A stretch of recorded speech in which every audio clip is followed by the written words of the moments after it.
3 areas of your life that you should have boundaries in. There is an endless amount of things in your life where you could set boundaries. It could be as simple as lending people things or as large as your physical space. No matter what area of your life you want to set boundaries in, they are always very important. If you feel confident enough to set boundaries and others do not respect it, then it is time to take a step back and look at who you are letting in your life. Boundaries are good for all aspects of life. 1. Physical boundaries. Generally, this is seen as the most important and most apparent area of life for boundaries to be set. Whether it be with coworkers, friends, family, or a new partner, clarifying what is okay and what is not okay for physical touching is a must-do. This is often talked about in terms of toddlers. Some parents make their toddlers hug all of their relatives, but that is teaching children that it is okay to hug someone even if they don't want to. Now, more parents are letting the children choose, and if they don't want to hug their aunt or grandma, then that's okay. It's their choice.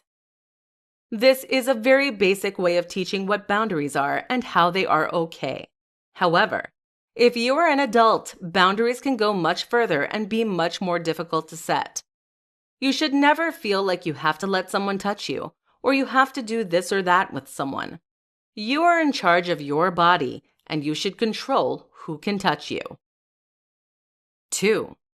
Emotional boundaries.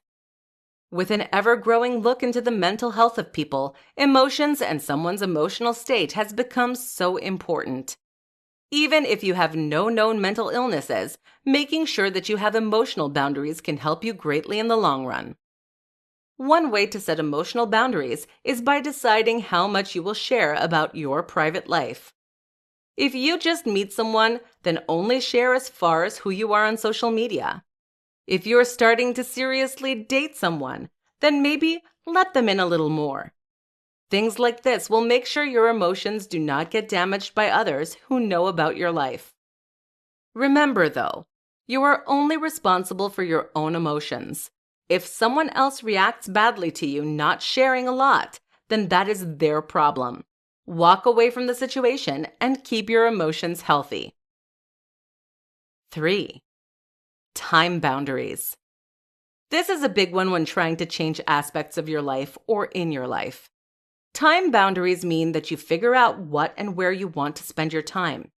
You don't go with the flow all the time, and you don't let others take up far too much time or more time than you want to give them. If you have friends that generally lead you to make bad decisions, yet you still want them in your life, then maybe you only hang out with them for a half hour at most. Or maybe you have a toxic parent that you can't go no contact with, so you only see them on holidays and talk to them on the phone once a month. There are plenty of ways to create time boundaries. Creating these types of boundaries could free up a lot of time to do something that inspires you or excites you. Maybe you now have time to learn yoga or do that painting class or go on more dates. If you're able to benefit in any way, then it was a good boundary to set.